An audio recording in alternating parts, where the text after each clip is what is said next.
সিরাজগঞ্জ পৌরসভার ভাঙাবাড়ি ও দিয়ার ধানগড়া মহল্লার বাসিন্দাদের মধ্যে আবারও সংঘর্ষ হয়েছে। দুপুর 12টার দিকে থানামোড় ও পাসপোর্ট অফিসের সামনে এই সংঘর্ষ হয়। এ সময় দফায় দফায় ধাওয়া পাল্টা ধাওয়া ও ইটপাটকেল নিক্ষেপে 10 থেকে 15 জন আহত হন।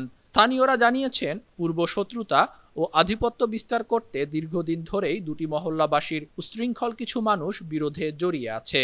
গেল শুক্রবার রাত থেকে পরিস্থিতি আরও উত্তপ্ত হয়ে ওঠে। সেই ধারাবাহিকতায় আজ দুপুরে দুই পক্ষ আবারও সংঘর্ষে জড়িয়ে পড়ে। ঘণ্টাব্যাপী সংঘর্ষে যান চলাচল বন্ধ হয়ে যায়। পরিস্থিতি নিয়ন্ত্রণে আনতে পুলিশ টিয়ার শেল নিক্ষেপ করে দুপক্ষকে ছত্রভঙ্গ করে দেয়। ঘটনার পর এখনো কোনো পক্ষ থানায় অভিযোগ দেয়নি বলে জানিয়েছে পুলিশ। তারা পারস্পরিক আধিপত্য বিস্তারকে কেন্দ্র করে কিছুক্ষণ আগে মারামারি করেছিল। আপনারা দেখছেন, পুলিশ আমরা শক্ত অবস্থা নিয়েছি। আমরা দুই পক্ষকেই আমরা সরিয়ে দিয়েছি এবং বর্তমান পরিস্থিতি শান্ত।